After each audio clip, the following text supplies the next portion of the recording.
بسم الله الرحمن الرحيم، والصلاة والسلام على أشرف المرسلين.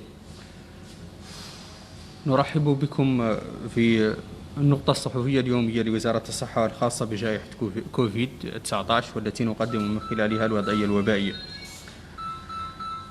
تم خلال 24 ساعة الماضية تسجيل 138 من الإصابات الجديدة، من ضمنها 8 مخالطين و130 حالة مجتمعية. تم كذلك تسجيل خلال 24 ساعة الماضية 146 من حالات الشفاء الجديدة، فيما للأسف تم تسجيل 4 وفيات جديدة. نسأل الله أن يتغمدهم بواسع رحمته وأن يدخلهم فسيح جناته. بلغ إجمالي الإصابات منذ بداية الوباء 15352، من ضمنها 8904 من حالات المخالطين و6263 من الحالات المجتمعية، وكذلك 185 من الحالات الوافدة. بلغ إجمالي الشفاء منذ بداية الوباء 13183، فيما للأسف بلغ إجمالي الوفيات 382. أما بالنسبة للحالات النشطة اليوم فهي 1787، من ضمنها 1628 بدون أعراض، 101 بأعراض خفيفة، و58 حالات حرجة نسأل الله لهم الشفاء. تتوزع الإصابات الجديدة على المقاطعات على النحو التالي: إصابتان في باسكنو، 1 في جيجني، 4 في النعمة، 2 في تنبتغا، 6 في العيون، 2 في قرو، 1 في كنكوصة، 4 في كيفة، 2 في مبان، 3 في بوتيليميت، 1 في المدردرة، 2 في روسو، 4 في عطار، 5 على مستوى نواذيبو، 1 في تيشيت، 2 في قابو، 3 في زوارات، 2 في إكجوجت، 11 في القصر، 3 في السبخة، 24 في تفرق زينة، 12 في دار النعيم، 17 في تيارت، 9 على مستوى مقاطعة تجونين، 5 إصابات جديدة في عرفات، 6 في الميناء، و4 في الرياض. تم إجراء خلال 24 ساعة الماضية 1606 فحوص جديدة، من ضمنها 159 من فحوص المتابعة، و1447 من فحوص التشخيص، موزعة على 1015 من الفحوص السريعة، و432 من فحوص الحمض النووي PCR. بالنسبة لهذه الفحوص الجديدة تتوزع هي كذلك على النحو التالي: 94 في الحوض الشرقي، 28 في الحوض الغربي، 89 في العصابة، 25 في غورغول، 83 على مستوى ولاية البراكنة، 70 في ترارزة، 28 في أدرار، 50 في داخلة نواذيبو، 17 في تقانة، 69 في قدماقة، 23 في تير الزمور، 115 على مستوى ولاية إنشيري، 670 على مستوى نواكشوط الغربية، 125 في نواكشوط الشمالية، و120 في نواكشوط الجنوبية. بلغ إجمالي الفحوص منذ بداية الوباء 162261، من ضمنها 24072 من فحوص المتابعة، و138189 من فحوص التشخيص، موزعة هي كذلك على 108592 من الفحوص السريعة TDR، و29597 من PCR، من فحوص PCR. Pour la situation épidémiologique de la pandémie Covid-19 durant les dernières 24 heures, 138 nouveaux cas Covid-19 ont été enregistrés, dont 8 cas contacts et 130 cas communautaires. Aussi, les guérisons enregistrées durant les dernières 24 heures sont au nombre de 146 et malheureusement 4 nouveaux décès. Nas'alullah lahum ar-rahma.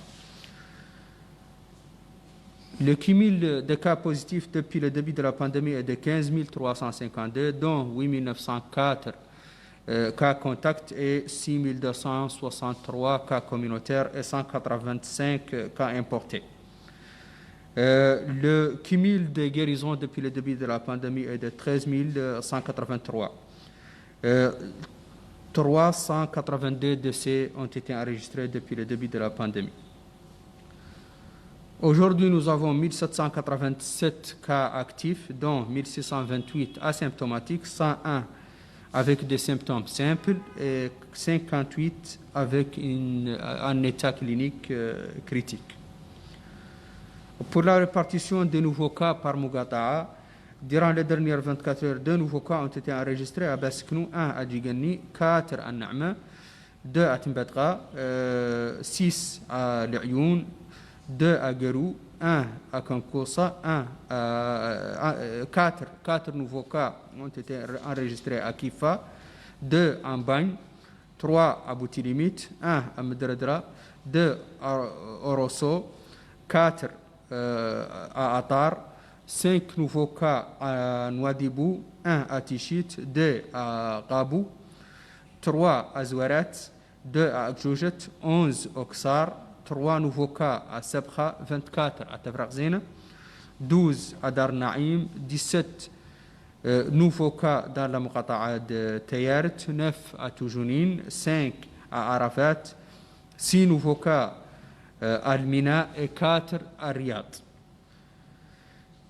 Pour les nouveaux tests, 1606 ont été réalisés durant les dernières 24 heures, dont 159 tests de suivi et 1447 tests de diagnostic, répartis sur 1015 tests rapides et 432 PCR. Pour la répartition des nouveaux tests par région, 94 ont été réalisés à Haut Sharqi, 28 Haut Gharbi, 89 à Nasaba, 25 au Gorgol, 83 au Brakna, 70 au Trarza, 28 à Nadrar, 50 à Dakhlet Nouadhibou, 17 au Taga, 69 au Bidimaka, 23 nouveaux tests ont été réalisés au Tirzamour, 115 à Nishiri, 670 à Nouakchott Ouest, 125 à Nouakchott Nord, et 120 tests ont été réalisés durant les dernières 24 heures à Nouakchott Site. Le cumul de tests réalisés depuis le début de la pandémie est de 162 261, dont 24 072 tests de suivi et 138 189 tests de diagnostic, répartis sur 108 592 TDR et 29 597 PCR. Pour la situation des hôpitaux, j'invite ma collègue Dr Mariam Kébé. Je vous remercie.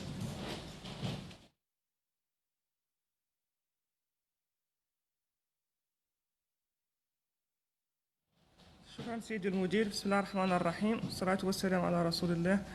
السلام عليكم ورحمة الله. خلال 24 ساعة الماضية قد تم حجز 16 مريض، من بينهم 14 حالة خفيفة، حالتان حرجة، و5 خروج من المستشفى.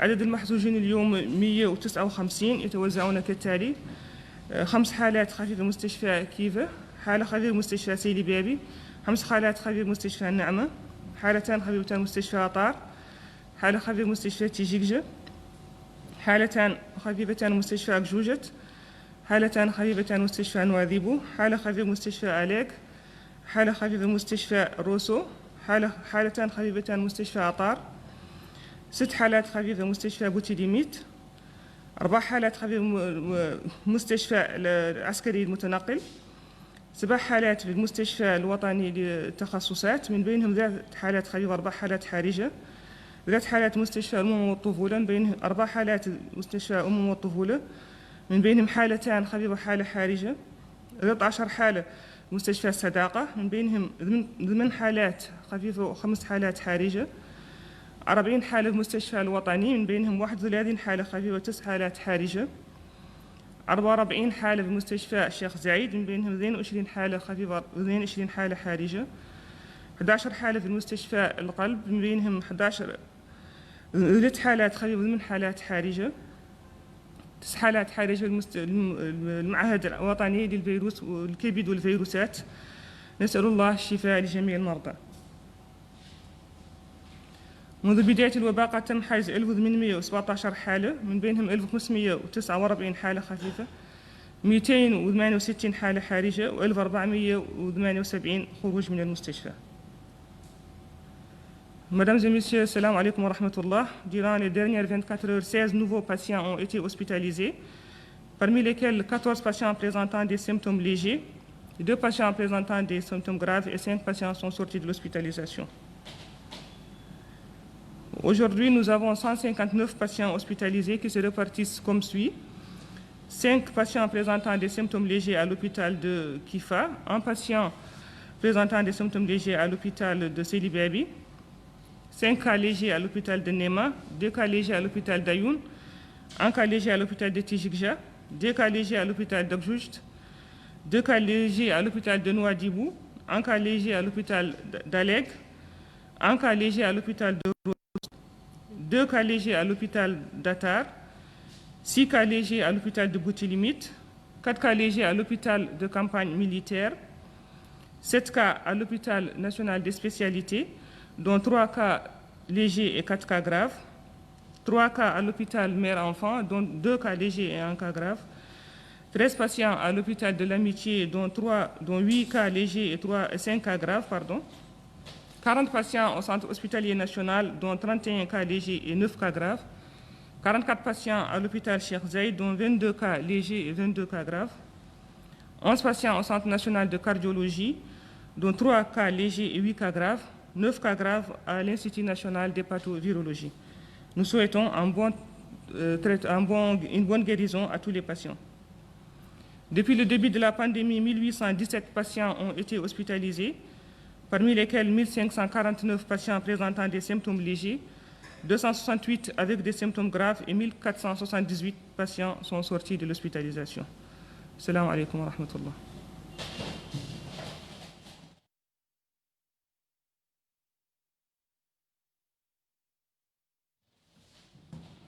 بسم الله الرحمن الرحيم. إخوتي الأعزاء، أخواتي الكريمات، الوضعية الوبائية كما ترون تتميز بتنازل عدد الحالات الجديدة، وهو تنازل بطيء ومتذبذب، إلا أن هنالك مؤشرات ينبغي الانتباه لها. أولاً أن الوباء منتشر في جميع أنحاء الوطن. اليوم الحالات اليوم تظهر على أن ولاية غورغول هي الوحيدة التي لم تسجل فيها حالات، وهذا طبعاً قد يكون راجع لعدد الفحوص التي تم إجراؤها في هذا اليوم. كما نعرف أنه غورغول فات وسجلت فيه حالات، وبالتالي اليوم ما فم أي ولاية سوية شنهي ما فيها حالات من هذا المرض. هذا المؤشر الأول الذي ينبغي الانتباه له. المؤشر الثاني هو أعلن عندنا أزيد من 150 شخص في الحجز الطبي، ومنهم 100 لديهم حالة حرجة.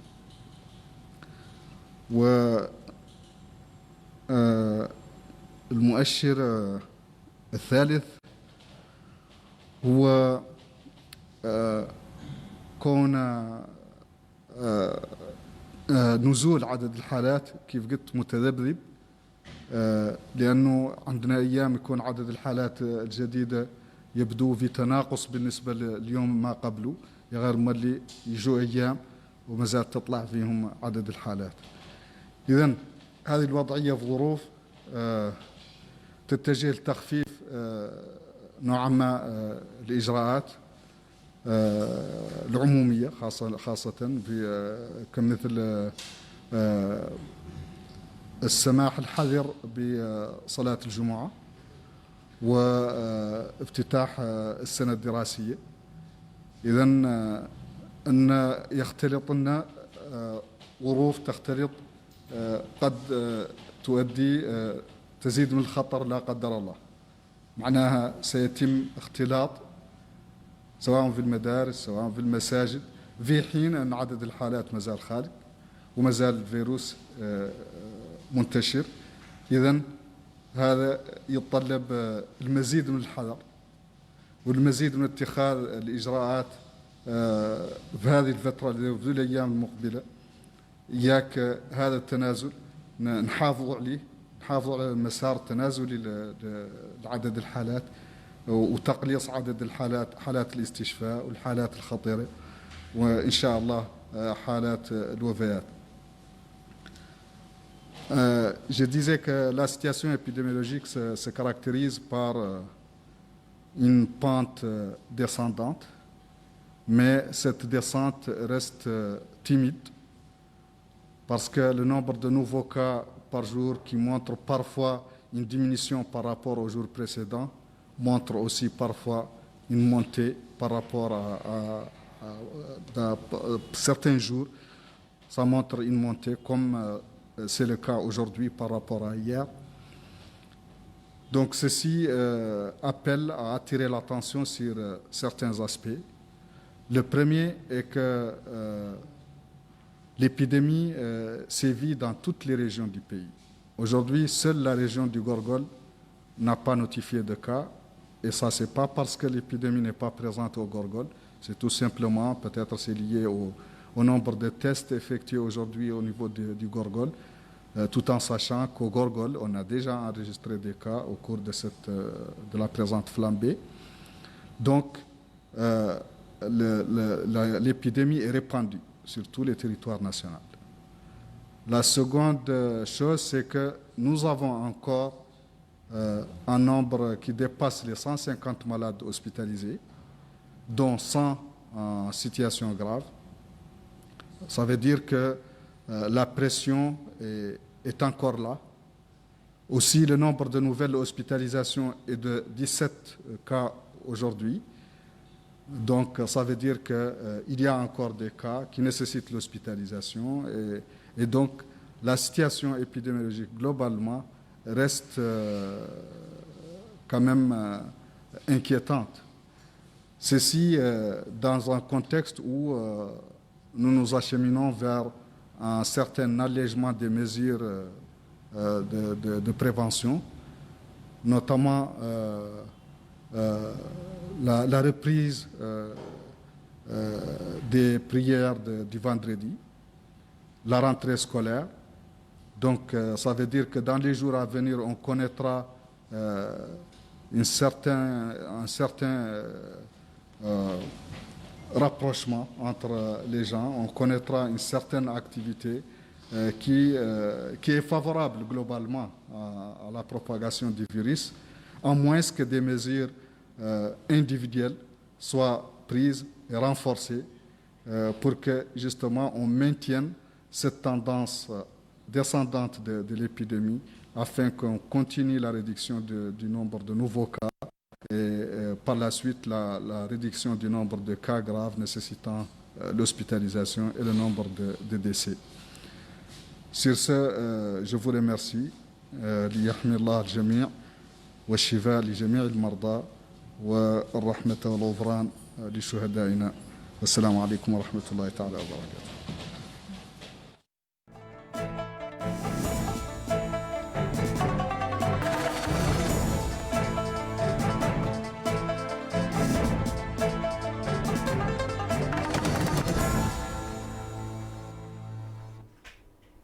asalaamaaleykum wa rahmatullahi taala alayhi wa barakatu mbokk yi am di jàmm yi dal leen ak jàmm ci seen xibaaru ngoon si ci télévision Al Mauritania dégg ngeen bi ñu génne